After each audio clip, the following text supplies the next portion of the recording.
I'm a 32-year-old woman, and I've always been the responsible one in my family. You know the type, reliable, dependable, the one who keeps things together when others don't. Meanwhile, my younger brother, Justin, who's 28, has always been the golden child. My mom practically treats him like he's some kind of saint, no matter what he does or doesn't do, more often than not. It's always been like this. Growing up, whenever Justin did something wrong, Mom would wave it off. "Oh, that's just how he is," she'd say. If I dared to get upset about it, her favorite line would follow, "Be the bigger person."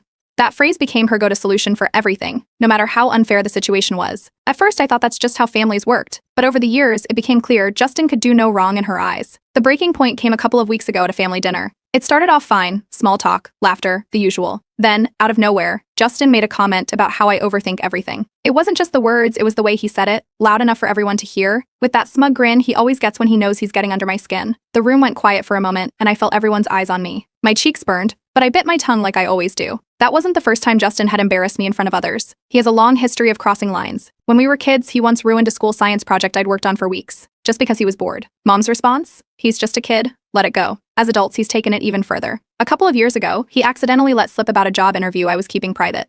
I didn't get the job, and I can't help but wonder if his comments about my nerves during family gatherings had something to do with it. The thing is, Justin doesn't just stop at me. He's dodged family responsibilities his entire life. Whenever there's something hard to do, like helping dad fix something around the house, or showing up for a relative's birthday, it's always me, or someone else picking up the slack. Justin? He has a knack for disappearing just when he's needed, and yet somehow, he's still the golden child. Mom defends him at every turn, saying, he's just different, or he doesn't mean it. I've spent years playing nice, swallowing my pride for the sake of keeping the peace, as Mom puts it. But that dinner? That one little comment? It was the straw that broke the camel's back. I realized that night that I'd had enough. Enough of being humiliated, enough of being told to rise above, and enough of letting Justin walk all over me while Mom made excuses for him. What makes it worse is how the extended family sees him. To them, Justin is charming, funny, and easygoing. They don't see the passive-aggressive remarks or the way he conveniently avoids anything that doesn't suit him. Meanwhile, I get labeled as uptight or too serious. Dad sees it. So does my older cousin Julia. They've both quietly admitted that Justin gets away with too much, but they're too afraid to say anything in front of Mom. Rocking the boat isn't their style.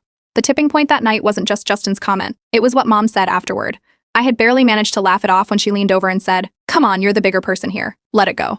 That was it for me. It was like every time I'd been told to suck it up came rushing back all at once. I realized I was done playing the martyr. I spent the next few days reflecting on all the times Justin had crossed the line and how I'd let him get away with it. He'd taken credit for my ideas, embarrassed me in front of others, and even cost me opportunities, all while Mom stood by, telling me to be the bigger person. And for what? To keep the family dynamic intact? To avoid conflict? It was a dynamic that only seemed to benefit Justin. That's when I decided it was time to do something about it. I wasn't going to start a fight or cause a scene. That's not my style. But I needed to find a way to hold Justin accountable, to force him to acknowledge what he'd done. Not just to me, but to everyone who's had to pick up the pieces after him. For once, I wanted to see him apologize, genuinely apologize. And I wanted Mom to see it too.